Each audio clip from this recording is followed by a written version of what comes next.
болду. Кечки запись көрүнүп атабы? Көрүнүп атат. Анда эмесе биз бүгүнкү вебинарыбызды баштайбыз. Бул вебинарыбыз макалаларды жазуу жана аны эл аралык журналдарга жарыялоо боюнча вебинардын экинчиси. Биз өткөндө бул вебинарлар сериясын баштаганбыз. Биринчиси болуп өткөн мындан 2 жума мурда. Эми экинчи темасы бул дагы эле ушул башталышы менен айтылат. Web of Science жана Scopus журналдары сиздин макалаңыздан эмнени күтөт жана киришүү, аннотация. Ушул эки бөлүк жөнүндө сөз кылмакчы.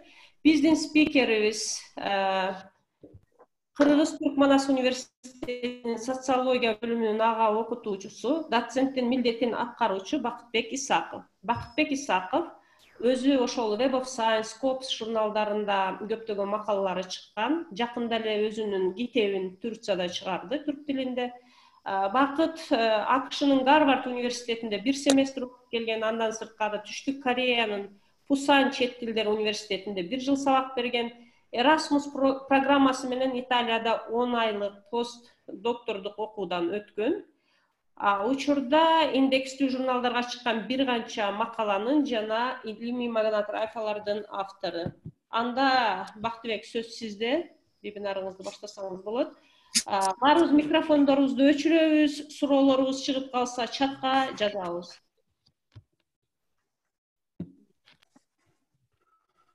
Саламатсыздарбы, урматтуу бүгүнкү коомдук ачык талкуу.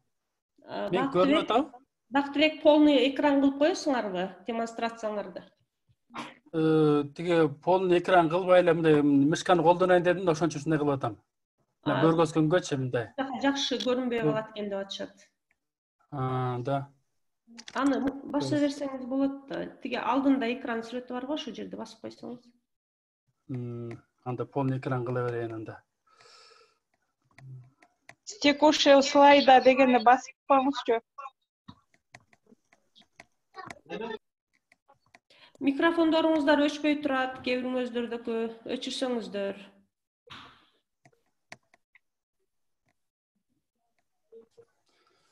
Көрүнүп атты, Саламатсыздарбы, урматтуу бүгүнкү вебинардын бүгүнкү ошо коомдук ачык талкуунун катышуучулары.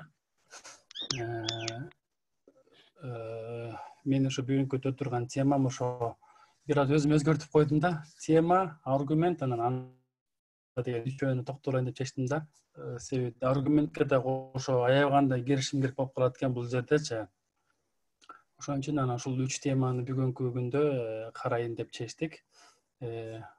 Өзүмдү уже тааныштырып өтүштү мукаррам эжелер. Анда эмесе буга чейин ушу катышкандар, өткөн вебинарга катышкандар ушу укса керек. Ошо мен бир сыйра өзүм ушул Scopus же Web of Science журналдарына макаланы кантип чыгаруу керек боюнча бир канча жайкы мектептерден өткөм.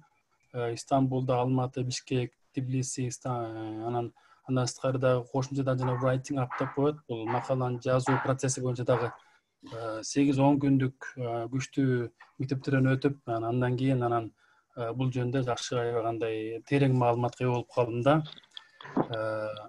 Бул бүгүнкү ошо вебинар кимдер үчүн дегенде, албетте учурдагы жогорку окуу жай окутуучулар үчүн, магистранттар, аспиранттар, Илимдер академиясынын жана башка илимий изилдөө институттарынын изилдөөчүлөрү үчүн албетте. Ошол жанагы жайкы мектептерде бир канча жолу өтүп келгенден кийин, анан өзүм иштеп аткан ошо Кыргыз Түркманас университетинде 2013 жылдан баштап сериялык ошо семинарларды бердим. Өзүңүздөр көрүп турган темада учур менен да кээде ошо берип турам, буларды дагы чымдай, бирок чакан топтордун арасында берип атам да. Анда эмесе өткөн сабакты бир аз кичинекей мындай кайталап коелу, эске салып, өзүңүздөр билесиздер, бүгүнкү күндө жөнөкөй макала бар деп айтканбыз. Жана Scopus, Web of Science журналдарына чыккан бул жаңы форматтагы экинчи түрдөгү макала бар деп айтканбыз. Биздин буга чейинки жазып келген жанагындай ар кайсы окуу жайлардын вестниктериндеги макалалардын баары жөнөкөй макалалар. Жанагындай кайсы бир индекстүү журналга катталбагандардын баары жөнөкөй макала эсептелет. Мен жөнөкөй макала деп ошондой категорияда кошуп атам да. Ал эми Scopus же Web of Science журналдарына кирген макаланын кебете кешиптери турпаты ички түзүлүү толугу менен такыр эле башкача да. Мынакей кайра ошо бир сер өткөндү кайталап атабыз. Кыска гана 4-8 бет деп турат. Бул ошол жөнөкөй буга чейин жазып келген макалалар да. Мисалы үчүн мен деле көп эле жазган макалаларым бар бул боюнча. 4 бет болуп калган, чыгарып койгон, 5 бет, 6 бет болгондо мындайлар толтура.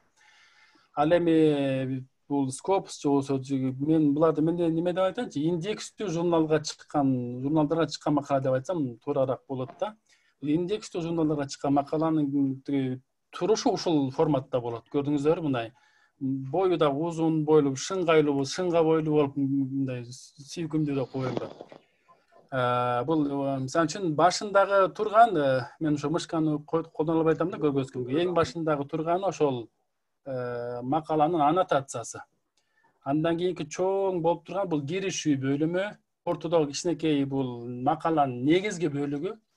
Астындагысы бул макаланын жыйынтыгы болуп эсептелет да. Көрдүңүздөр, мындай көзгө караганда эле мындай аябагандай айырмаланып турат жөнөкөй макаладанчы. Көлөмү да аябагандай башкача болуп турат. Мисалы үчүн бул индекстүү журналдарга чыккан макалалардын көлөмү эң аз 14 беттен болот да. Мен байкашымчачы, мен көп эле көрдүм, бирок 14 беттен аз көргөн жокмун. Нар жагы 22 бет деп жаздым да, бирок бул 25, 28, 32 чейин чыккандарды мен көрдүм да. Бул демек аябагандай көлөмдүү бир чоң макала болот да бул жагынан. Эми бүгүнкү темамдын биринчи темасы тема. Но они тоже дают. Кайсы жактан чыгып атат, өчүрүп койсоңуздар микрофонду.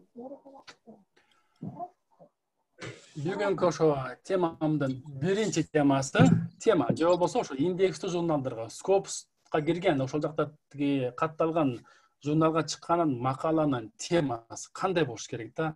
Ошол боюнча. Биринчи суроону монтип сурайт элем да, мен биринчиче тема ошол жанагы биз элестеткен чоң Scopus'тагы журналдын макаланын темасы кантип түзүлөт? Ал ошол макаланын темасы түбү кайдан келет да? Кайдан келет? Ошол суроо менен баштайын. Мен дароо эле могу сүрөттү көргөзөйүн деп чечтим сиздерге. Бул жерде бул эмне болгон жүрөк деп бир сурайын дедим да, өткөн сака катышкандар болсо эсиңизде бар чыгар. Бул жүрөк эмне болгон жүрөк эле, балким эсиңизде болсо керек. Барбы мындай билгендер барбы, эмне болгон жүрөк айткандар болсо? Угалы. Микрофонуңузду жандырып жооп берсеңиз болот. Жүрөгүңүздө жооп берип койсоңуздар болот да. Бул өткөндө жанагы сабакта айтканбыз, ушу бир киришүү деген бөлүм бар, ичинде 12 майда пункттар бар киришүүнүн ичинде. Анын бирөө могу жүрөк деп айтканбыз да, бунсуз болбойт деген. Бул ошол эмне? Методология да. Эле мабуле кылатам, кечирип коюңуздар. Борбормо дейт, борбор. Борбор. Аргумент. Аргумент. Борбор. Эң туура. Да, аргумент бул деген, бул жүрөк, бул аргумент. Көрдүңүздөрбү? Аргумент деген бул ошол сиз Scopus үчүн даярдаган макаланын бул жүрөгү болуп эсептелет.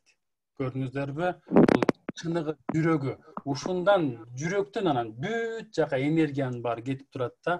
Жүрөк өтө маанилүү бул аргумент, жүрөк. Мынакей көрдүңүздөрбү?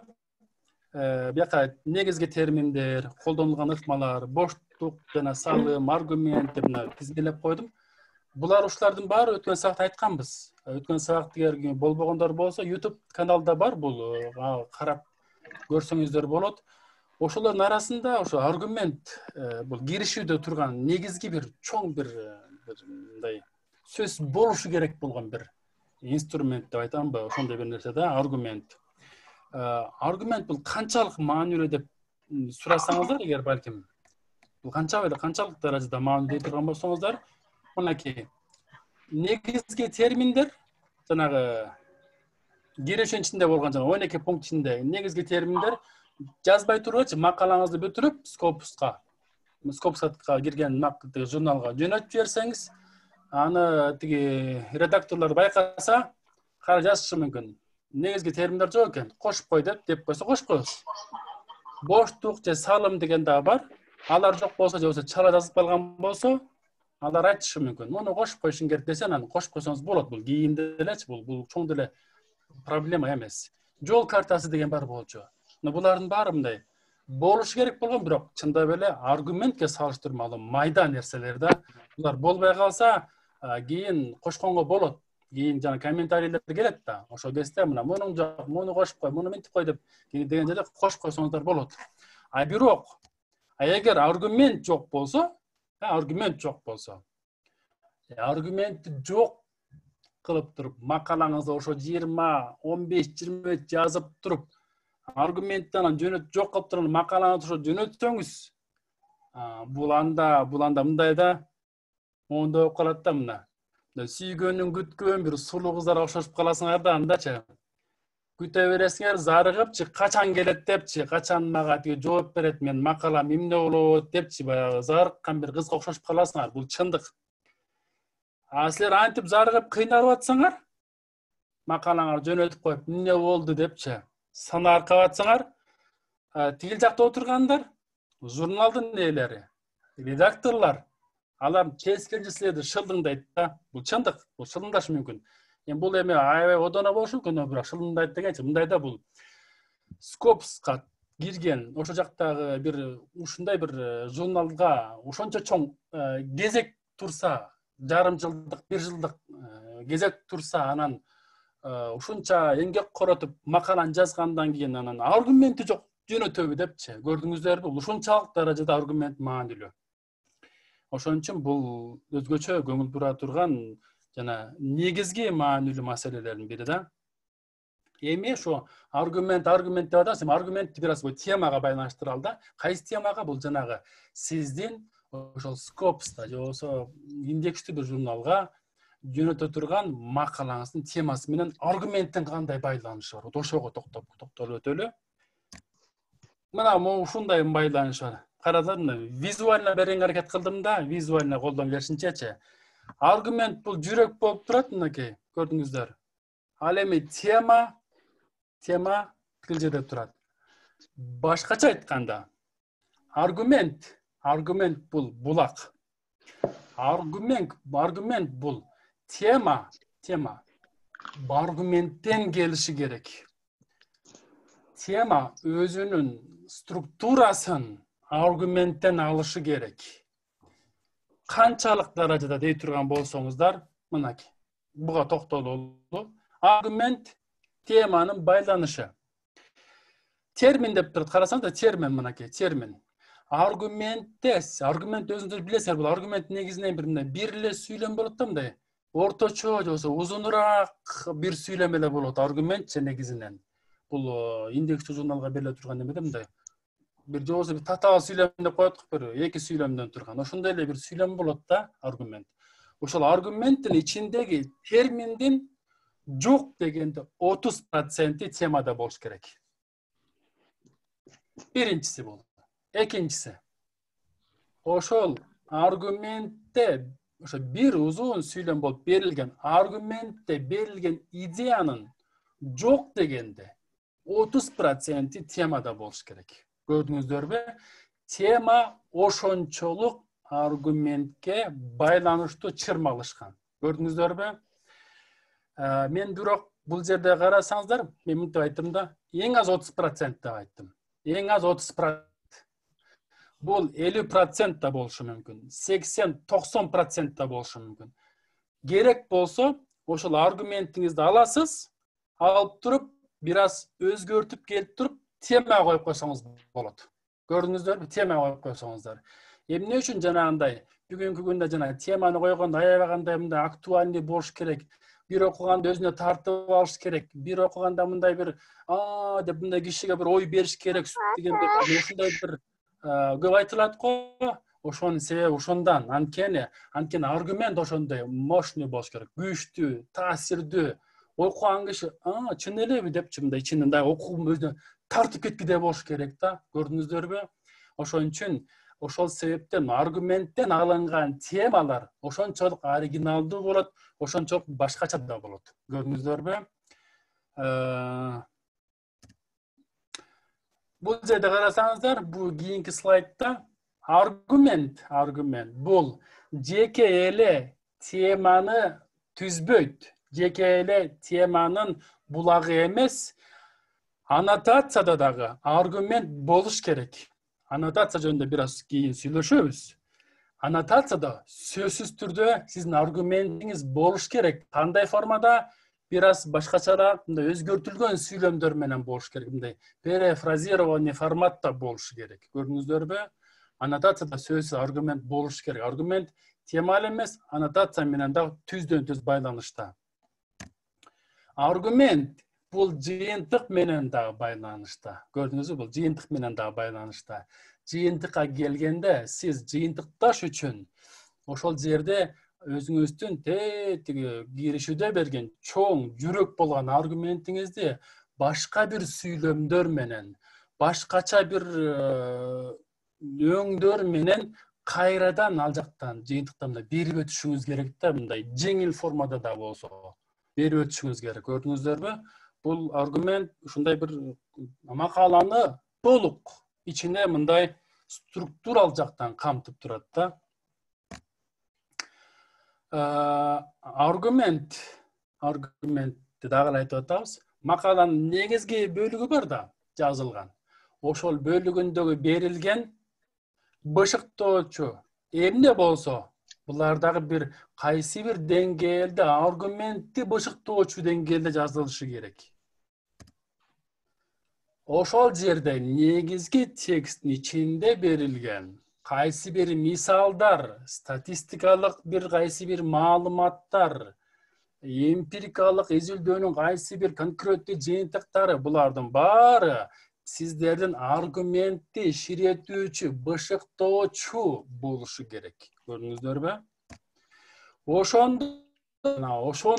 Ошондо сиздин макалаңыз мындай жайылбай, чаржайт болбой, кереги баарындагы, жогундагы, пайдасы, байланышы болбогон баарын эле баягы бир мүшөктүн ичине баарын сала бергендей эмес, бир идея тегертесинде бириккен бир бүтүн, бир структура, бир система ичинде болот да. Көрдүңүздөрбү? Ошол системанын жүрөгүндө, өзөгүндө аргумент турушу керек. Эми аргумент деп айтып атабыз, бирок аргументти биз кайдан алышыбыз керек да? Биз аны кайдан алабыз? Аргумент баягы эмне эле суу деген сайын оозунда суу гана канып калбайт дегендей. Аргументти биз кайдан алыш керек? Мунун булак дегенге бир аз токтоло турган болсом, мынакей биздин нарын жакта бир айыл бар. Ошол айылдан алсаңыздар болот да, негизичи. Тамаша мындай да. Ушул жерден бир аз шуну кайдан алыш керек дегенге бир аз мен токтолоюн. Кечээ күнү ошо изилдөөнү кантип жүргүзүш керек деген темада дагы аябагандай кызыктуу семинар болуп өттү. Өзүңүздөр катышсаңыздар керек. Ошол вебинарда изилдөөнү кантип жасаш керек да? Талаа изилдөөнү деген баарын көргөзүп берилбедиби, темалар боюнча. Мен ошол багытта ушул жерге кирейин, аргументти алыш үчүн жана булакты табыш үчүн да. Мен бул жерде өзүмдүн жанагы бир билик деп аталган журналга чыккан, бул ошо жанагы Web of Science'га кирген бир макала болуп эсептелет. Менин бул Web of Science'ге болгону 2 макалам гана чыккан. Муну аз ачык айтып коеюн. Анан ошонун бирөө ошо билик деген журналга чыккан макаламдан аз көбүрөөк мисал бердим да, себеби мындай мисал бербесем түшүнүксүз болуп калды, жана теорияны айта берсем курак болуп калышы мүмкүн да. Ошол жанагы билик деген журналга чыккан макаламды мен 2009-2010 жылдарда ошо Нарындын Актала районунун Куртка деген айылында барып, ошол жерде изилдөө жүргүздүм да, талаа изилдөөсү жүргүздүм, интервью кылдым. Максатым жанагы айылдагы баягы советтин доорундагы чабандар болчу, чабандар. Ошолордун мындай жашоо турмуштарын, алардын жашоосунда өзгөрүүлөрдү изилдейин деп барган болчумун. Изилдеп жүрүп, интервью кыла берип, анан бир 2-3 айдын ичинде, 2 жыл катары менен бардым да, 2 ай ичинде мен аябагандай бир кандай десем, мындай bir машина, bir портовый машина толтура материал чогултуп келдим. Ана аларма чогултуп келгенден кийин, баягы талай изилдөөдөн келгенден кийинчи бир кайсы бир идеялар мээде калып калат да. Ошол идеялар калып калат да. Анан ошол идеялардын негизинде мен баягы чабандардын жашоосундагы өзгөрүүлөрдү эмес, ошол жерде мен анан баягы кийин ошол жанагы чогулткан жана талай изилдөөлөрдөн алган маалыматтарымдан мен жаңы бир макаланын идеясын таап алдым да. Ал ошол мындай болду да. Мисалы үчүн 1940-50 жылдарда ошол айылда мындай деген бүт жакта мындай деген пропаганда болгон да. Эски кулактарды жок кылыш керек, эскиче жанагы салттардын баарын жок кылыш керек. Биз жаңы заманды курабыз, жаңы советтик өлкөнү курабыз деген чакырыктар аябай болуп турган да. Бирок ошондой учурда мен жанагы айылды изилдеп көрсөм, ал жакта такыр башкача картина чыгып атат да. Мисалы үчүн райкомдун башчылары мисалы үчүн айына 1 же болбосо 3 айда 1 келип, айылга келип туруп, бир эле биздин айылга эмес, бүт айылдарга акырын келип туруп, жолугуп, жана башкарманын үйүнө келген дагы ошо айылдагы майда-майда уруктар бар да. Майда-майда уруктар бар. Баланча уулу, түкүнчө уулу дегендер бар эмеспи? Ошолордун башчыларын баарын чакырып, аксакалдарын сөз уккан чакырып туруп, анан аларга тапшырма беришкен да. Ар бириңер өзүңөрдүн карамаңардагы үй бүлөлөрдү кезекке тургузуп, жылына бирден койчу бересиңер деген экен. Көрдүңүздөрбү? Бул жерде анан кадимгидей очередь менен болуш экен, кезек менен болуш экен. Мен бир жыл койчу болдум. Экинчи жылы сен болосуң. Баары кезеги менен болуш экен да. Көрдүңүздөрбү? Ушул сыяктуу мындай жергиликтүү уруулук система менен иштөө болгон экен ошол учурда. Көрдүңүздөрбү? Анан ошол жерде мындай болуп атат да. Жыйынтыгын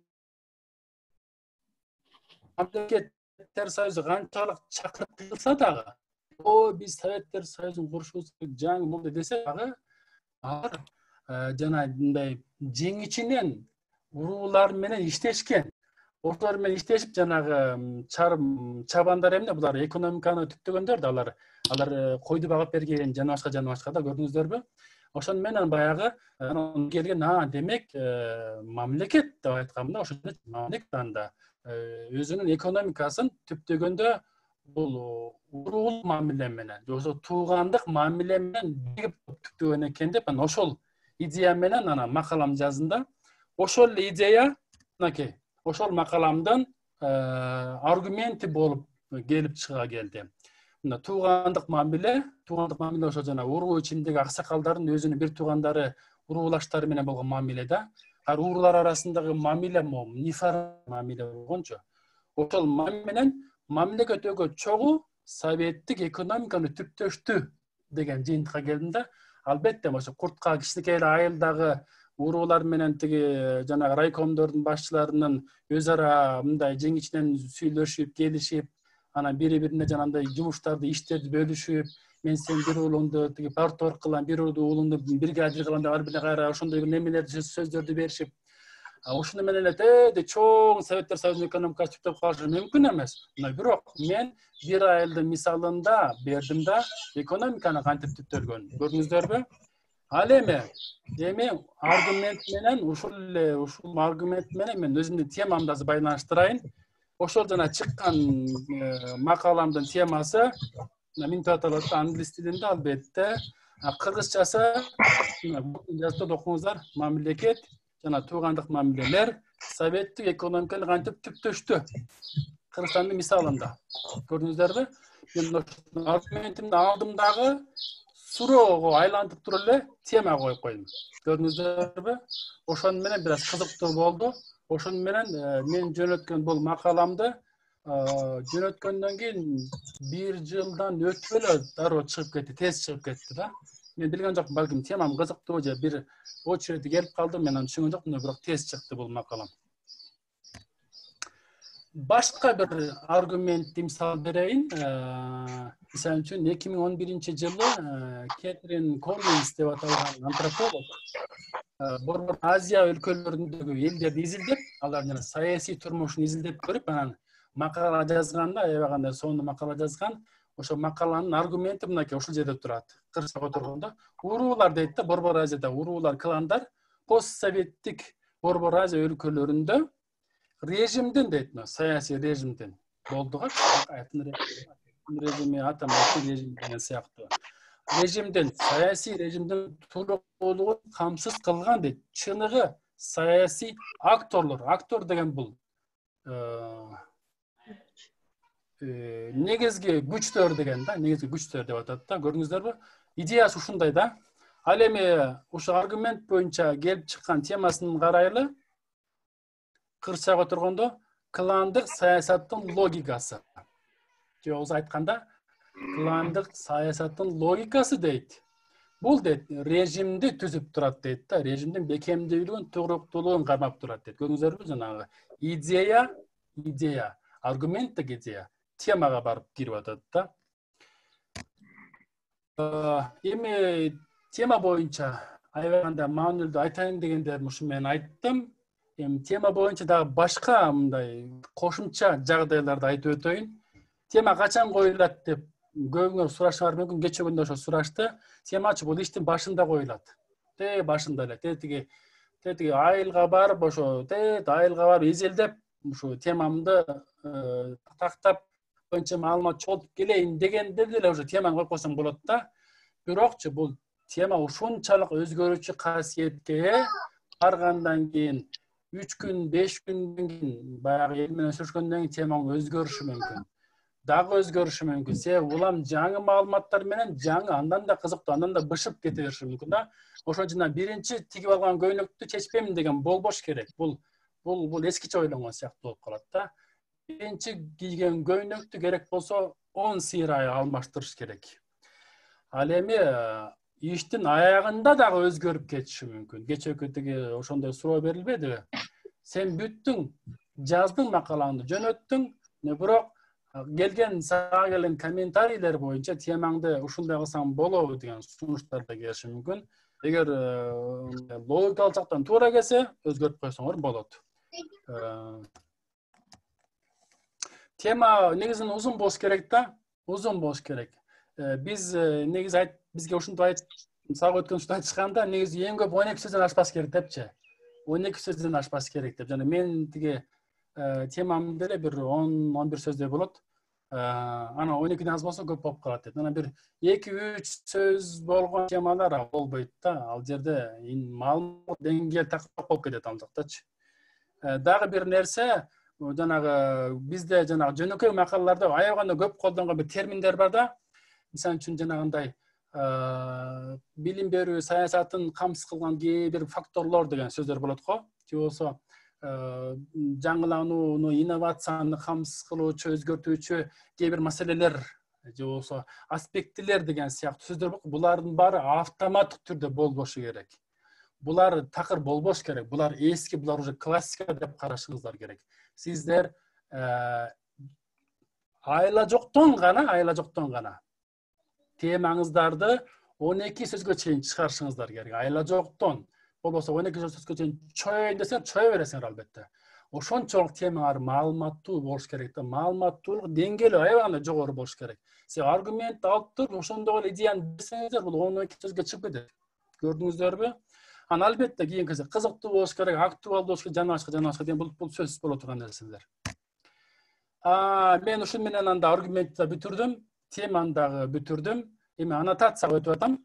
Аннотация билесиңер, жанагындай кыскача макаланын башындагы шапка. Бул шапка негизинен 250 сөз болгону туура. Бул негизги жалпы стандарт 250. 150 деп сурайт. Бирок бул немеге да байланыштуу, журналдын талабына. Жашын 150, 350 сөздөн турсун деп коет да, ошол сыяктуу. Бирок 250 сөз менен сен абстрактта жетиштүү маалыматтардын баарын бере аласың. Көрдүңүздөрбү? Эми абстракт деп атам да мен тиги англис тилинде. Так. Аннотация болсо кыскача мазмун болгон тезис. Ичинде эмнелер болуш керек? Аннотациянын биринчи сүйлөмүчү topic sentence деп коет англис тилинде. Topic sentence болсо кириш сүйлөм болуш керек. Бул кириш сүйлөм узунураак болот. Негизи узунураак болот. Узун бир балким 2 сапка жакын, 2 саптан ашып барган бир сүйлөм болот дагы. Негизиненчи бул жер аябаганда информативдүү болуш керек. Ошол жерде сен макалаңдагы теманын убактысын да берип кетишиң керек. Ошол жерде темаңдын географиялык жайылышын да камтып кетишиң керек. Анан теманын өзөгү эмнеге барып, ошону берейин деп атасың, муну да берип кетиш керек. Ушул 3 маанини берген болсоң, сүйлөмүң өзүнөн өзү эле 2 сапка чейин чоюлат. Бул биринчиси. Экинчиси аргумент. Негизинен экинчи сүйлөмдө аргумент кетиши керек. Себеби деген сен биринчи topic sentence менен кайсы теманы, кайсы убакытта, кайсы географиялык ареал боюнча изилдеп атарыңды бергенден кийин дароо эле автоматтык түрдө экинчи сүйлөмдө сен аргументиңди берип кетишиң керек. Аргументиңди менин бул боюнча айтайын деген аргументим момундай деш. Так кыска тарс берип коюш керек. Көрдүңүздөрбү? Экинчи сүйлөм негизи идеалдуу, но бирок болот. Үчүнчү сүйлөмдөрдө болуп жүрөт. Андан кийин методика. Методика негизинен экинчи сүйлөмдүн ичинде аргумент менен аралашып, же болбосо өзүнчө эки сүйлөм, бир сүйлөм болуп, бир жарым сүйлөм болуп кеткен ушулар көп да. Методика. Бул кайсы методика? Жанагы мен мисалы үчүн айтпаймынбы, мына Курт айылына бардым. Ошол жакта жанагы тиги 1 ай, 2 ай бою жылына барып, элдерди интервью кылдым. Анан алар менен тиги баарын запись кылдым. Анан муну кылдым, тигини кылдым. Ушул методикада. Ошол методиканы мен айтышым керек. Мен муну кайсы жол менен мен бул маалыматтарды топтодум? Жанагы талай изилдөөсү эмпирикалык маалыматтар мененби? Же болбосо жанагындай статистикалык маалыматтар мененби? Же болбосо эгер химиктер, биологдор боло турган болсо лабораториялык изилдөөлөрдүн жыйынтыгы мененби? Бул жерде аргументтен кийинки сүйлөмдө методика берилиши керек да, мындай түшүнүктүү деңгээлде болуш керек. А жердечи мындай толтура сүйлөп отуруп алыштын да кереги жок. Кыска сүйлөп коюштун да кереги жок. Баары өзүнүн өлчөмү менен болуш керек. Чай ичкенде деле чайды куйганда шекерди бир кашык салабыз да. Анан чоң кашык менен сайсаңыз ачуу, таттуу болуп кетет деген сыяктуу, көрдүңөрбү? Себеби өзүнүн өлчөмү бар. Бул сыяктуу эле өлчөм деген ошондой да. Төртүнчү немеси, фактору методиканын бүткөндөн кийин эле, даже методикадан кийин даже кийин болуп калат кээде, тема жөнүндө бир аз мындай жалпы маалыматтарды кошо бергенге туура келет да. Статистикалык кайсы бир мындай кыска маалыматты мындай эң маанилүүдөн бир кичине кыска маалыматты бере кетсеңиз болот. Эмпирикалык кайсы бир жакшылык табылгандай тие кетсеңиз болот да. Бул дагы болуш керек. Бешинчиси мындай жыйынтыктоочу сүйлөм болуш керек. Жыйынтыкташ. Ошону менен сиз аннотацияны жыйынтыкташыңыз керек. Мындай кыска гана бир кыска сүйлөм менен бир жалпы контекстке ылайык кылып туруп анан аннотацияны жаап коюшуңуз керек. Анан ошолордун баары негизинен 250-300 сөз жетет буларгачы. Көрдүңүздөрбү? Ошон үчүн жанагындай аннотацияны билбей жана чубал жыты жарым барак жазыштын кереги жок. 3 сүйлөм, 4 сүйлөм жазып коюштун дагы кереги жок. Көрдүңүздөрбү? Булардын баары ал жакта конкреттүү түрдө бир форматка салынган. Эми жыйынтыктачы бир канча сөз айтып коеюн. Сиздин жазган жанагы аннотацияңыз бул сиздин макалаңыздын рекламасы. Жанагы кино татканда биринчи трейлер кетет го. Трейлерди көрүп туруп, ой, мушкен дейт го, ошол сыяктуу бул реклама. Сиз эгер макалаңызды жазып бүткөндөн кийин кайсы бир жанагы Scopus индекс журналга жөнөткөн болсоңуз, анда сиз рекламаны гана жөнөтөсүз. Сиз макаланын баарын жөнөтпөйсүз. Макаланын баарын жөнөткөнүңүз бул негизинен, дайыма эмес, негизинен бул ката. Сиз рекламаны жөнөткөндөн кийин ал жакта темасы турат, кызыктуу аргументтен алынган, таза, так, сонун жазылган аннотация турат. Ошону окугандан кийин редактор сразу деш керек. Кызыктуу экен, макалаңызды толук салыңыз. Көрдүңүзбү? Ошондо жооп келиши керек. А эгер келбесе, демек анда макалаңыздын аннотациясы начар, темаңыз қызықсыз болса анда аргументіңіз начар. Менің айтайын деген негізінен ушулар. Рахмат көңіл бурганыңыздарға. Чоң рахмат, Бактыбек, өзгөчө убакытты аябай таксактадыңыз. Бизге суроо жоопторго да убакыт көбүрөөк калды окшойт. Анда эмесе суроолоруңуздар болсо жазганча, азыр эгерде даяр болуп калган суроо болсо кол көтөрүп суроолоруңуздарды берсеңиздер болот. Баштай берели. Чатта азырынча мен суроодо көрө элекмин. Азыр дагы карайбыз, бирок ага чейин ким суроосу бар? Микрофонуңузду жандырып, атыңызды айтып, анан сурооңузду берсеңиз болот.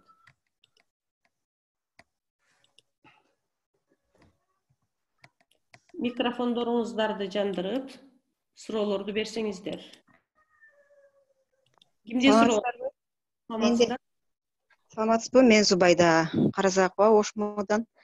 Агай жана башында жөнөкөй макаланын менен Скопска жарыяланган макаланын келбетин көрсөтүп айттыңызбы? Бирөөсүнүн узун сымбат солутай болуп деп.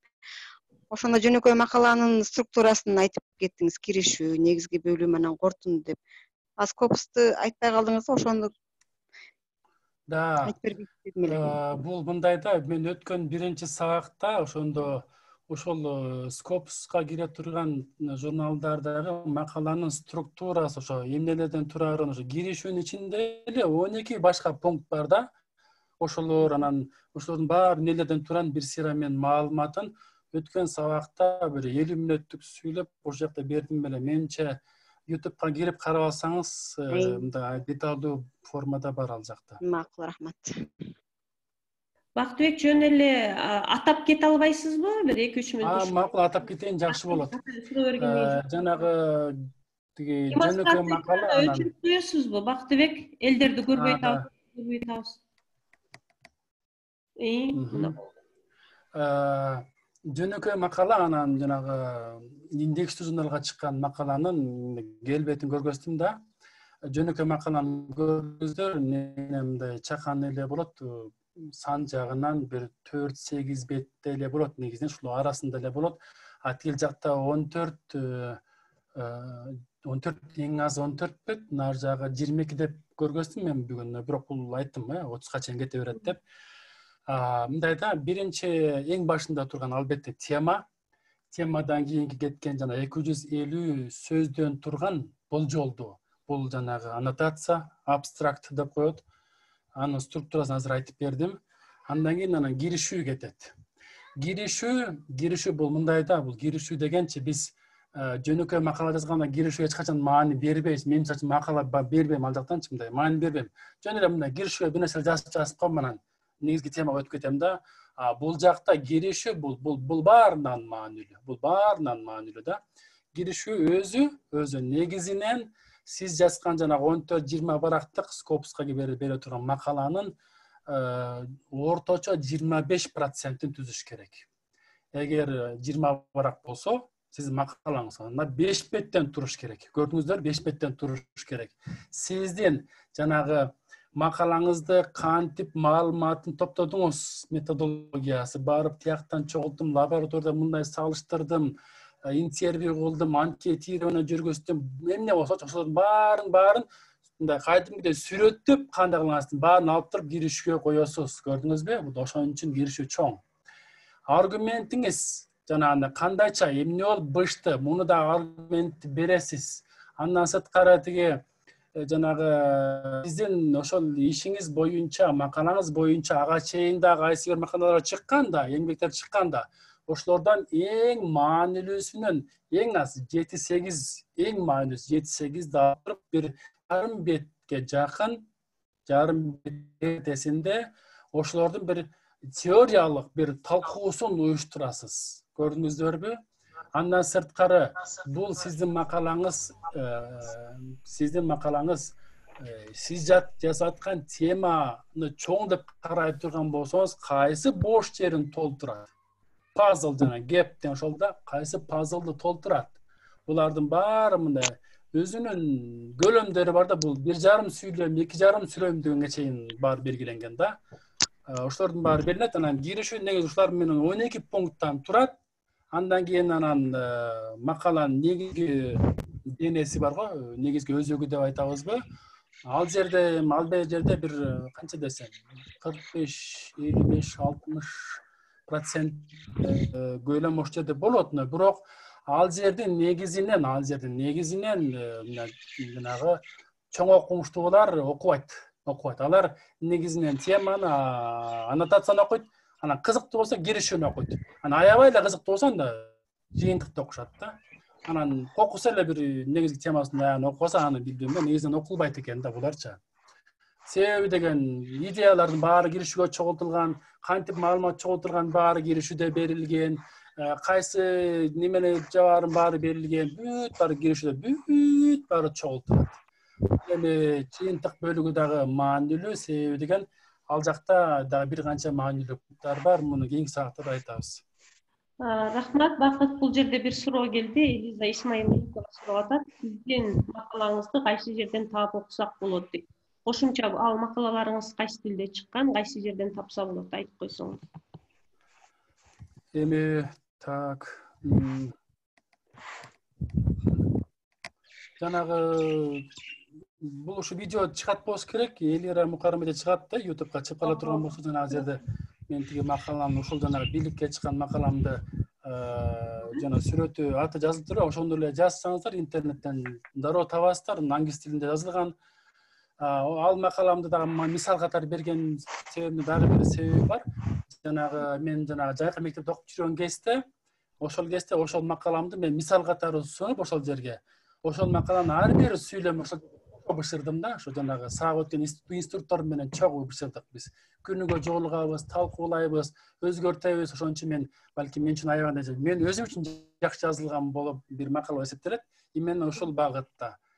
Анан интернеттен карасаңыздар бар англис тилинде, аябай кандай деле мындай жөнөкөй англис тилинде жазылган. Рахмат чоң, дагы бир суроо келиптир. Web of Science Scopus'ка берип атканда макалалар дейт. Канча кишинин колунан текшерүүдөн өтөт? Текшерүү үчүн көпкө кармалганы кезекке байланыштуу дейт. Мен жанагы жерден бир убакыт боюнча айткан жокмун. Мындайда сиздер жанагындай башында макалаңызды жазып бүттүңүздөр, анан бүт баары даяр да, андан кийин аннотация дагы даяр да. Ошондо биринчи кезекте темаңыз менен аннотацияңызды жанагы журналга жөнөтүп коесуз. Ушул темада, могул темада макала жаздым. Мынакей аннотациясы карап жооп берип коңуз деп жазыш керек, бирок убактысын айтыш керек. Бул жерде убакыт аягандай маанилүү. Себеби көп киши убакыттан аягандай кыйналат да. Мисалы үчүн карап 2 жуманын ичинде мага жооп берип коюңузду суранам деш керек. Дегенде, булардын демек анда 2 жумада жооп беришим керек экен. Ошого жараша пландар бар экен деп алар жооп берди. Анан жөнөтүп коюп эле отуруп жанагы тиги сүйгөнү бүткөн сулуу кызды алып отура берсең, анда отура бересиң. Бул ошондой калып калышы мүмкүн да. Ошон үчүн анан мен макалам эмне болду деп кайра жаза бериштин өзү дагы туура эмес. Көрдүңүздөр, бул этикага туура келбейт. Ошон үчүн билиш керек да, кыска нускада жазып жөнөтүш керек. Андан кийин сиз макалаңызды алар жактыра турган болсо, аннотацияңызды, анда макаланы толук салыңыз деп айтат. Толук салгандан кийин дагы жөнөткөндө дагы сүйүнгөп эле мынакей деле балтып жөнөтүп салбай жазыш керек. Кызыкканыңыз үчүн чоң рахмат. Буюрса сиздерге жагат деген ишенимдемин. Мүмкүн болсо бул айдын мончасына чейин кайра так жообун берип коюшуңуздарды суранам. Бүттү. Бул сөзсүз керек. Ошондо алар убакыт менен иштегенди жакшы көрөт аларчы. Биз сыяктуу эртең менен түштө кечинде деген сыяктуу болбош керек да. Бул биринчиси. Анан эми убакытты мен азыр суроодон чыгып кеттим окшойт. Эмне деп суралды эле негизи? Убакыт боюнча болсо. Канча убакыт кармайт, бул коопко кармаганы Да. Сиздер макалаңыз кеткенден кийин жана биринчи аннотация барганда дагы аны биринчи журналдын редактору карайт сразу. Ал жактыра турган болсо, ал өзү. Андан кийин макаланын өзүн алат да, анан ал 2 кишиге жөнөтөт. 2 жанагы blind review деп коет. Жанагы өзү көрбөгөн рецензирование деп ошондой сыяктуу болуп которулат да, blind review. Бул жанагы сиздин атыңыз, фамилияңыз жазылбайт, сиз жөнүндө маалымат берген баары алынып салынат дагы, анан тема, макала өзү гана кетет. Алар билбеш керек ким экениңизди. Анан аларга убакыт берилет. 45 күн ичинде карап бериңиз, 15 күн ичинде карап бериңиз. Ушул убакта алар карап беришет. Бирок эми бул убакыт маселеси аябагандай опурталдуу. Көп журналдар ошо неме киришкен, Scopus'ка кирген, Web of Science'ка кирген, бирок алардын жанагындай күчтүү убагында жооп берген, аябагандай пунктуальный жанагындай blind review кылган кыйын адистери балким жок, балким аз, себеби макалалар толтура, бул убакытты баары чоя берет. Себеби бирөөнү караса күнүгө балким келе бериши мүмкүн да. 3 күндө бир келе бериши мүмкүн, бул ошондой болушу мүмкүн. Ошондой жалпылап айтсак, эң кыска, эң тез келген жооп берген убакыт канча болду? Эң тез болгон мисалы үчүн 6 айда чыккандар болот. 6 айда чыгып кетет экен да. Бирок булар көбүнчөсү жанагындай табигый илимдер жакта ошондой болот экен да. Бирок гуманитардык жактан мен өтө сейрек көрдүм. Рахмат чоң, анда нормал деп ойлойбуз да. Анда кийинки сурообуз кайсы вебсайттар аркылуу жиберсе болот дейт, Жамал Папиева сурады. Андан сырткары сиздин слайдтарыңызды ушул семинар вебинардын слайдын кайдан алсак болот дейт. Анан дагы вебинар бересизби дейт. Ооба, слайдтар жүктөлөт биздин порталга. Вебинарлар уланат, анткени бул экинчи эле вебинары, башынан аягына чейин Бактыбек агай 5 вебинар сунуштайт, дагы 3 вебинар калды. Ошолорго ушинтип катышып турсаңыз болот. Эми суроого жооп берип койсоңуз, макалаларды кайсы вебсайттар аркылуу жиберсе болот дейт. Мындайда бул боюнча мен жакшы айта албайм. Мен өзүмө тийиштүү болгон гана журналдардын вебсайттарын билем. Өткөндө тиги жанагы журналдар боюнча дагы аябагандай адис Максат Нурбеков аттуу агай дагы сонун бир вебинар берди. Бул дагы YouTube'да турат. Алып кенен көрсөңүз ошол жакта бүт баары айтылганда вебсайттар, журналдар, ал журналдар дагы өтө опурталдуу да. Көрө коюп эле жөнөтө койгон болбойт. Булардын баарын жанагы сайттарды караңыздар, YouTube'дан жанагы программаны, вебинарды көрүңүздөр. Анан өтө кылдат болбосо ошончо жазган эңгестин баары күйүп кетиши мүмкүн да. Мен конкреттүү өзүм чыгарган гана 7-8 журналды билем, анан ошолорго жазып турам. Атап койбойсузбу? Сиз мисалы үчүн биринчиси жанагы мен айткан билик деп аталган журнал. Буга чыгарыш башкаларга салыштырмалуу алда канча оңой. Бул биринчиси. Экинчиси Түркияда чыгат, Milli Folklor деген журнал чыгат, Belletin деген журнал чыгат. Мен эми Кыргыз-Түрк мунасабатын иштеген үчүн алар менен тиги маалыматым бар да. Belletin деген бар. Россияда критика болуш керек эле. Анан жанагы этнографическое обозрение деген дагы болуш керек эле, ошол Scopus'та кирсе керек эле. Анан жанагы вопрос истории деген да ошо немеде орус журналдарынын, Россия журналдарынын ошолор бар. Анан англис тилинде болгон журналдар аябай көп. Бирок алардын талаптары көп, толтура аябагандай жогорку деңгээлдеги англис тилди колдонуш керек да. Ошол гана да карашат. Рахмат жооңузга. Андан кийин бул жерде суроо болуп атат. Филология, кыргыз филологиясы боюнча илимий макалаларды жазса, ошо Scopus же Web of Science журналдарына кирген, Web of Science-ка кирген журналдарга ошолорду жарыялоонун зарылдыгы барбы дейт. Бул бир аз биздин иштен тышкары кетет экен, бирок ошентсе да жооп бергенге аракет кылып, мисалы кыргыз тилинен дейт макалаларды жазып, анан аларга чыгаруунун эмне зарылдыгы бар, бизден ушуну талап кылып атат ВАК дейт да. Суроо бергенде темага байланыштуу берсек, бирок жооп берип коесузбу? Бул сиздин ал тил боюнча, адабият боюнча Scopus'ка ошо Web of Science журналдарына кандай макала чыгарыш керек, анын зарылдыгы барбы дегенди мен чындыгы билбейт экенмин. Ал балким ошо окуу жайдын өзүнүн саясатына байланыштуу болсо керек. Ооба, бул жерде 63-10-54 деген номер, микрофонуңузду өчүрүп койсоңуз элге жолтоо болуп атасыз деп өчүрүп коесузбу? Рахмат чоң өчүргөнүңүз үчүн.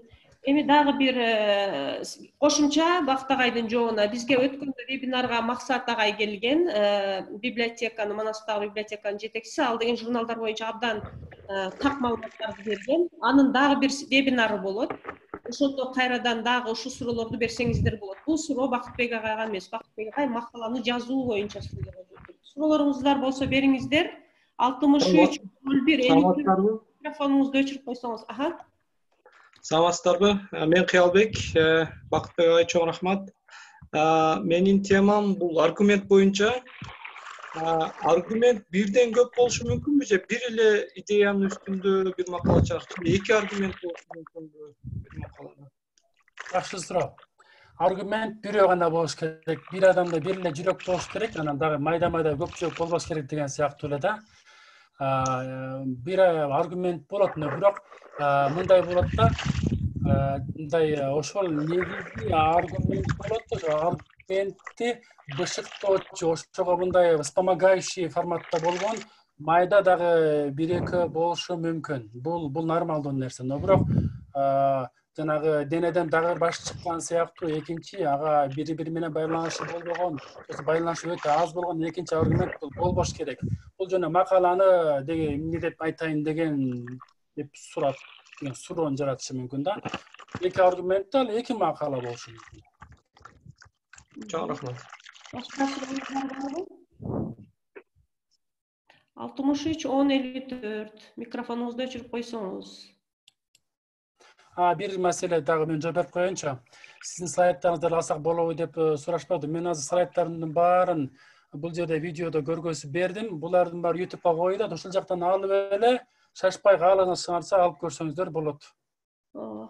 Рахмат. Бактыбек байке, бир эле статьяны бардык журналдарга кайра бере берсе болобу дейт. Жооп берип койсоңуз. Да, бул жакшы суроо экен, бирок бир эле макаланы жазып, буга чейин ар кайсы журналдарга бере беришчү. Бирок азыр жанагы антиплагиаттык программалар азыр аябаганда доступный болуп бүт жака алынып калды. Анан эгер плагиаттык билинип кала турган болсо, анда дисквалификация деген жаман бир сөз бар. Экинчи ал журнал макалаңызды вообще албай коюшу мүмкүн. Биринчиси, экинчиси жанагы банктардын өзүнүн ичара бир кайсы бир жанагы кара тизмесин тизип алат го. Ошол сыяктуу тизмелери дагы болот деп уккам, бирок мен ал боюнча так маалыматым жок. Болуп калса ошол тизмеге кирип каласыз, өмүр бою чыкпай калышы мүмкүн. Анан дагы бир кошумча негизи эле талаптарда жазылат, бул макалаңыз башка жерде мурда жарыяланбаган жаңы иш болуш керек деген сыяктуу. Ушуларды албетте, ооба. Ошондой талаптарда болот, бул сөз түрү жазылат. Андан сырткары кээ бир журналдар бул макалам эч жакта чыккан жок деп кадимкидей сизге формасын жөнөтүп кол койдуруп да калат. Но бирок кол коюп туруп эле чыгаргандар болот экен да, анан жанагындай жагдай бар. Анан билинип калат. Зубайда Каразакова кол көтөрүп атат. Зубайда же? Мен экинчи суроону берейин. Бул суроо деле эмес, тактап кое турган маселе. Жана баяндаманын башында Бакытбек агай айтып кетти. Мындай заманбап терминдерди колдонуш керек, илимий терминдерди, айрым классикалык түрдөгү терминдерди колдонуу бул эскиче формада деп атап кетти да. Анан кайсы жагынан? Багы теманы койгондо анан ичиндеги илимий терминдерди пайдаланганда деп айтып кеттиңиз го башында. Анан айтайын дегеним, мына илимий чөйрөдө шарттуу түрдө кабыл алынган терминдерди пайдаланып жүрөбүз да. Макала жазганда дагы, илим жактаганда дагы. Мына ошол менен сиздики да алып келеби же сиз башкача өңүттү айттыңызбы деп сурайын дедим эле. Жакшы суроо. Мен жанагы классика деп айттым, эскиче эле деп айтам, азыр делечи, бул оюмдан кайтпайм. Жанагы мисалы үчүн отурукташуу боюнча кээ бир аспектилер деген тема бул албетте бул эски түшүнүк менен жазылган жөнөкөй макалага ылайыктуу эле мындай бир макала боло алат деп айтам да, тема боло алат. Бирок эгер Скопус сыяктуу жерлерге бере турган болсоңуз, ошондой бир мындай бир тунарган, бир ичинде так эмненин бол экенине кайсы бир деңгээлде тоскоол болгонмо аспектилер, анан кээ бир маселелер, анан факторлор деген сыяктуу сөздөрдү такыр колдонбош керек. Булардын балким Scopus'ка жаза турган болсоңуз, алардын доору бүттү. Рахмат. Анан дагы суроо бар экен. YouTube каналыңыздардын аталышы кандай дейт. Аны бул жерде чатка жанатан бери жазып атат, бизге катталгыла деп. Ал жерде YouTube каналдагы биздин жанагы слайдтардагы кайда болот, ошонун бүт баары жазылган. Ошого кайрылсаңыздар, ал жогоруда турат. Азыр суроо сизге мындай деп атат. Scopus'ка чыга турган макала канча сомдон башталат дейт. Канча сомдон? Кечээинде жооп бериңиз, дагы жооп берип койсоңуз. Да, бул суроону өткөндө сурашты да. Эми да бул талкуу жараткан суроо. Бул не биринчи, экинчиси беркем ошо Максат агайдын жооп бере турган жооп суроо болуш керек. Бирок мен айтайын, мен жанагы чыгардым, менин жагы коллегаларым Манастан көп эле балдар чыгарышат. Бирок мен акча төлөдүм дегендерди негизинен уккан жокмун. Себеби деген негизинен мен деле жанагы бир макалам Индиана университетинен чыкты. Бир соавторлук менен Джон Шоберлайн аттуу бир окуу профессор менен чогуу чыгардык. Мен бир тиын төлөгөн жокмун. Бийликте чыкты, бир тиын төлөгөн жокмун.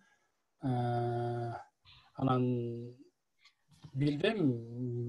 Өткөндө Максат агай да айтып кетти бул жөнүндө. Да, бирок анан кээ бир күндү коммерциялык жактан карагандагы журналдар болот экен, мен аны айта албайм. Бирок мен мындай деп ойлойм да, менин оюм, жеке оюм мындай. Мисалы үчүн, эгер коммерческий жактан кээ бирлер баягы талап көп болгон жакта, бул постсоветтик мамлекеттерде, СНГ өлкөлөрүндө негизинен ушундай көп болот экен да. Ушундайларчы, себеби баягы кайсыга талап көп болсо, ошол жактан мындай коммерция кылып жиберишет да. Анан өткөн жылдары Казакстандын жана Scopus'ка чыккан жалпы макалалардын 80% толугу менен күйүп кетти. Эмнеге? Анткени алар жана коммерческий журналдар таап ошого акча төлөп берип чыгарышкан дагы. Анан алар болсо тиги албетте булар угулган, тиги Scopus'тун тиги неме борборлоруна, анан алар карашкан, текшеришкен, ошол макаланын сапаттарын карашкан, берилген стандартка туура жок буларын текшергенден кийин анан ошол журналдардын баарын толук чыгарып салганда, кайсы бир сандардан баштап, мисалы үчүн 2011ден 2019га чейинки баарын чыгарып салганда автоматтык түрдө жанагынча кишинин баарын макала жарая алган да. Бирок мен айтайын дегеним, ушундай акча албаган журналдар көп. Бул бир. Экинчиси, ошол убакта акча алгандар да бар экен, бирок алар боюнча менин эч бир маалыматым жок. Өткөн да толуктап кетели. Өткөн жолу Максатбек агай бергенде вебинарын ал аябай так түшүндүргөн. Негизи деген макала бекер жарыяланышы керек, сапаттуу болсо, анан журналды туура тандасаңыз. Маселе журналды тандагандан болот экен. Кээ бирөөлөр жырткыч журналдарга туш келип калып, ошентип акча жасай тургандарга туш келип калып, көп акчасын жоготот экен. Бул жөнүндө Максат агайдагы келгенде сурасаңыз болот, ага чейинки кийинки суроо мынтип айтышат дейт. Scopus же Web of Science-ка макала жиберем десең, ал чыксын десе, анда ошол жакта чыккан макалаларды цитировать этсең, анан оңой чыгат дейт. Ушул чынбы дейт? Чын. Бул чын. Себеби деген бул дагы аябагандай деталдуу караш керек болгон маселелерден, бирок биз булардын баарын караганга биздин убактыбыз жок. Мисалы үчүн деген мындай да, сиз берген жанагы жазган макалаңыздын берген ссылкаларыңыздагы адабияттардын ар бири маанилүү, көрдүңүздөрбү? Сиз жана андай көрүнгөнүн алып эле кошо берсеңиз, булардын баары жарабайт. Себеби деген ошончолук Scopus сыяктуу жогорку деңгээлдеги журналга чыгып аткандан кийин, ошончолук аргументиңиз бышып, ошол жакка чыкканга татыктуу болуп аткандан кийин, сиздин колдонгон адабияттарыңыз дагы ишеничтүү болуш керек. Көпчүлүк бул жана Scopus Web of Science-ка кирген журналдар, алар ошол жакка чыккандарды чындап эле сапаттуу, ишеничтүү деп ойлошот. Себеби деген алардан чыккандардын баары жанагындай коммерция болуп кеткен, бизнес болуп кеткен, балким жок, балким плагиатса, булардын баарына алар көңүл бурушат. Ошон үчүн буларга өзгөчө маани беришет. Бул биринчиси. Экинчиси, эгер жанагы JSTOR деген система бар, онлайн платформа, жана сонун макалалардын баары ошол жакта көп эле мына бирок мен эң көбүнчө жана JSTOR дегенди колдоном. Биздин Кыргыз-Түркмөнстан университетинин ошого доступу бар. Ошол жакта өзүмдүн кайсы бир тема макала жөнүндө жаза турган болсом, ошол макаланын шак эле атын жазып, JSTORдон мындай бир 10-15-20 макаланы аяк жактан сразу алып алам дагы. Компьютериме алып коюп, анан акырын окуй берем да. Аякта мен кайрылсам окуйм. Темасын окуйм да, анан темасы менен сүйлөшөм, айтымчы бул эмне дейт атат, бул эмне болгон тема депчи. Чындап эле ушул маанилүү, эмнеге ушуну чыгарды депчи, өзүм сүйлөшөм да, баягы себеби аны түшүнүшүм керек теманычы. Андан жанагы аннотацияны окуйм, анын баягы абстиги немесин текшерем, баягы өзүм карап эле өзүм эле кыйын боло берем да. Тиги аргументи кандай берилген, методологиясы кандай берилген, булардын баарын карап, ошону менен мен баягы макаланын мазмунун түшүнө берем да. Ошону окуп, анан да ошолорду улам кирген сайын баягы алардын чындап эле өтө сапаттуулукка көңүл бурулганын ошол жерден чындап эле сезет киши. Рахмат. Дагы бир абдан кызык суроо келди. Эмнеге учурда Scopus жана Web of Science журналдары жана аларга макала жарыялоо актуалдуу болуп атат?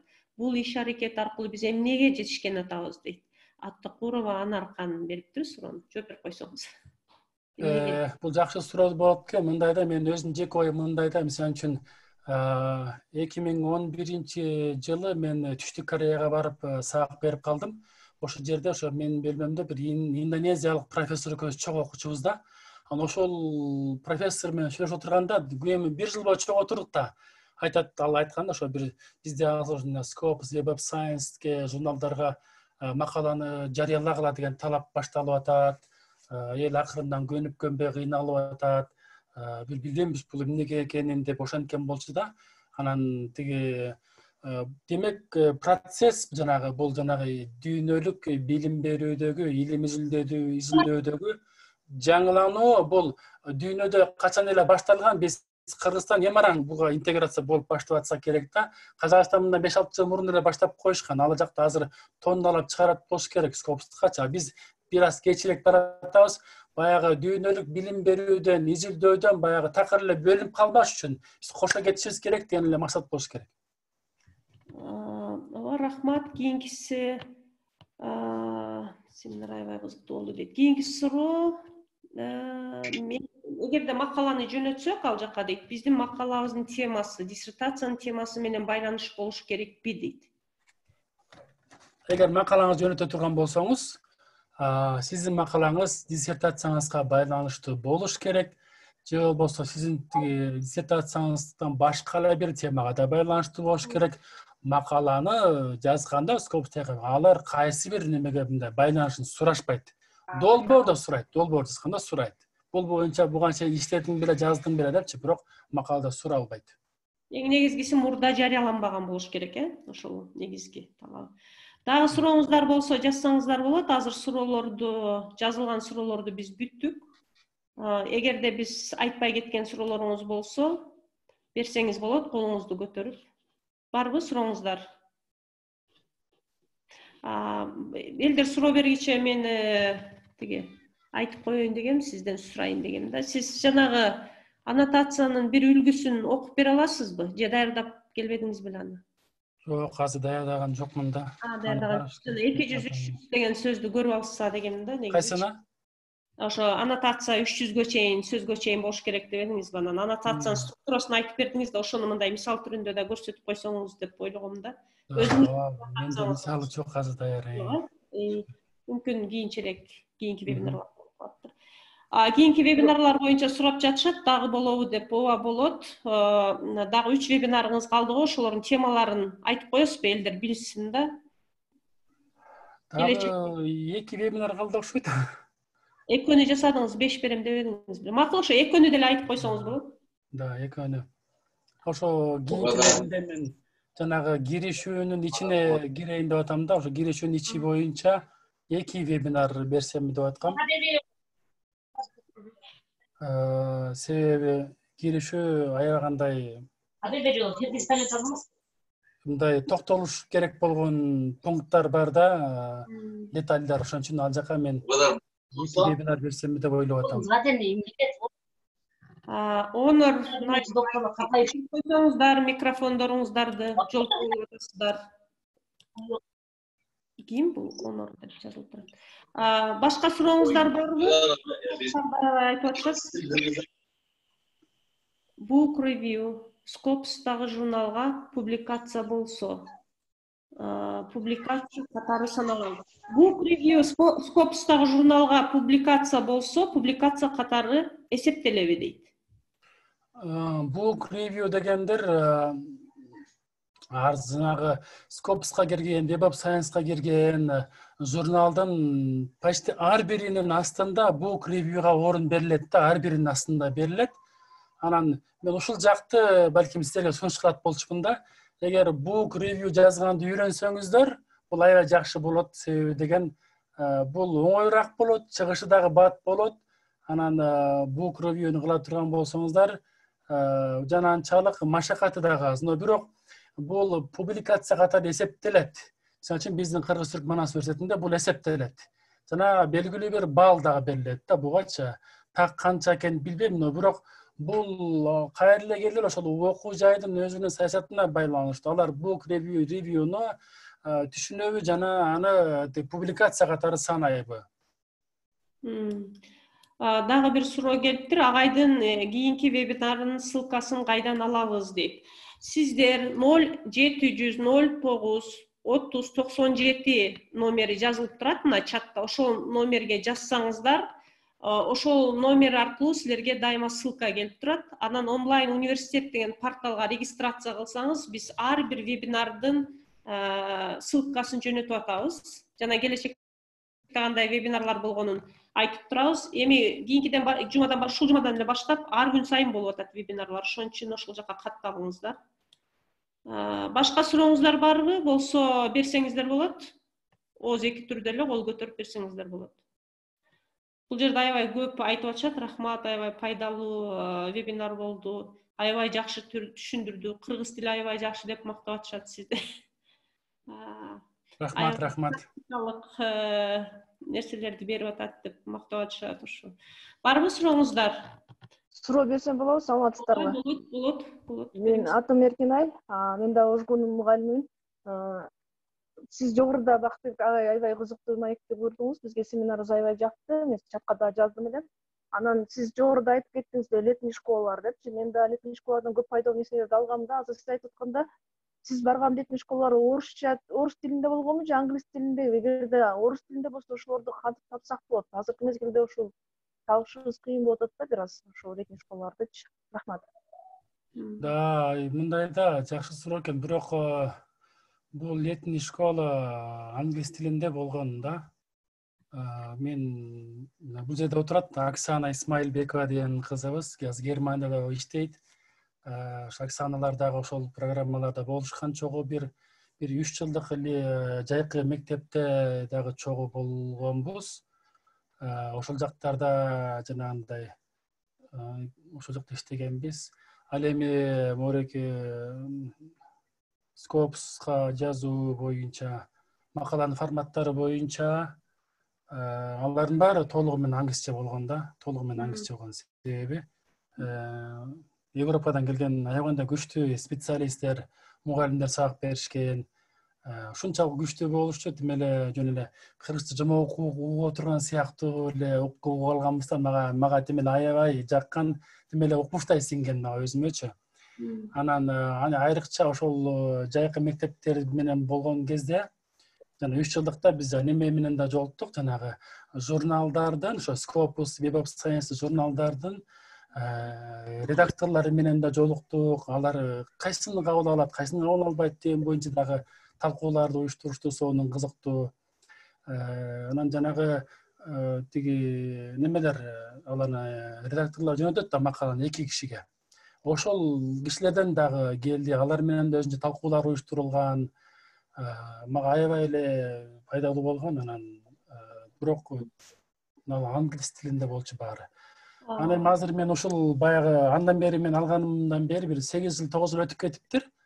Ушул летний школадан өткөндөн беричи. Баягы маалыматтарым кээде бир жаңылап карап коеюн десем, именно ушу мен өткөндөр бул интернеттин эч бир жеринде жок. Эч бир жеринде жок. Тапкан жокмун. Ушуга кошумча дагы айта кетсек, Бакытбек агайдын тажрыйбасы көп, жана ушул онлайн университетте иш алып барышкандардын дагы арасында бар. Ошон үчүн биз деген өзүбүз ушу онлайн порталында ошондой вебинарлардын сериясын уюштуруп, ошондой воркшопторду өткөрөбүз дегенбиз. Ал жөнүндө кабарлар айтылат.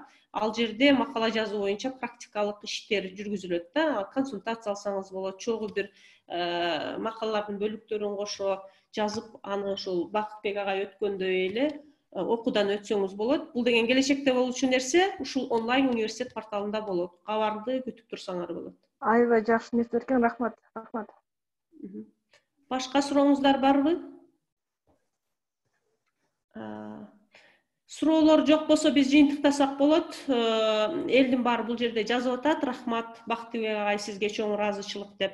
Анда бүт барыңыздар микрофондоруңарды жандырып, Бакытбек агайга ыраазычылык билдирип коелу.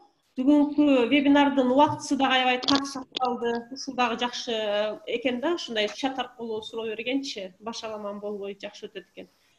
Бакытбек агай, рахмат чоң. Кол чаап койсоңуздар, микрофондоруңуздарды жабып. Рахмат агай. Чоң рахмат. Рахмат, сиздерге да рахмат. Рахмат. Товарларын кетет. Дайыма байланышта болуңуздар. Жогоруда чатта жазылган телефонго эгер катталып элек болсоңуз, СМС жөнөтүп, маалыматтарды алып туруңуздар. Келгениңиздерге чоң рахмат. Ушуну менен вебинарыбыз аяктады. Сизге да рахмат. Саламат ага. Рахмат. Акырын чыга берсеңиздер болот.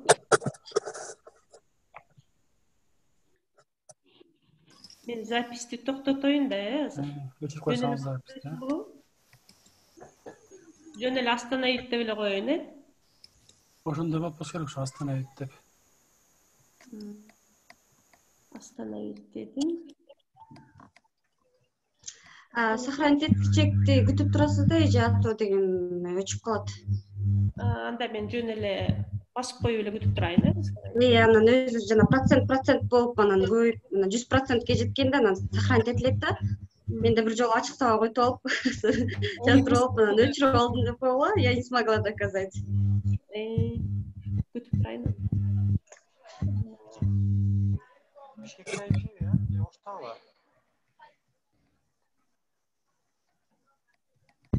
Элира, сиз бул жердесизби? Элира жок экен да. Бакыт, сиз чыктыңызбы, чыга элексизби? Мен бияктам. Бакыт, рахмат. Жакшы алыңыздар. Рахмат. Рахмат силерге да. Анда Гүлзада барбы экен, анда биз кандай кылалы? Күтө турабы бир аз? Эми чыгып кетсеңиз болот. Выйти из демонстрации, например. Өзүңүз чыгып кетсеңиз болот, калгандар калса болот да, ошол калаган учурунда чыгып кетсе. Аларды ооба, мен азыр өзүбүздүн топко айтып атам да, биз эмне кылалыбы депчи. Биз чыга берели анда, мен де күтүп. Чыга беребиз. Ладно, жекеси рахмат, Бакыт агай, рахмат сиздерге. Рахмат сиздерге да. Мен бул жердеймин. Бул жердесизби? Мен жана Бакыттын суроосуна бергенде ошону сиз да кошумчалап койсоңуз болмок. Вышканын семинарын өттүм депчи. Айттыңыз эле го, ошо макала боюнча беришти деп, Ооба, бирок ооба. Ошо бул жерде орус тилинде жок деп айтылып калды да. Бирок алар дайыма эле өткөрө бербейт да, кээде эле өткөрөт. Мынауга спрос аябай көп экен, Бакыттын вебинарын воркшоп кылып өткөрүш керек экен. Кадимкидей макалаларын алып, элдерге жаздырып, фидбек берип.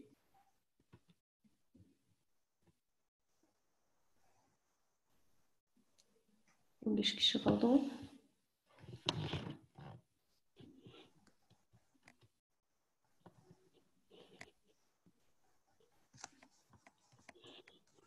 Карап элесиз, чыгарып кое аласызбы аларды? Азыр ооба көрөйүн, управлять. Участниками.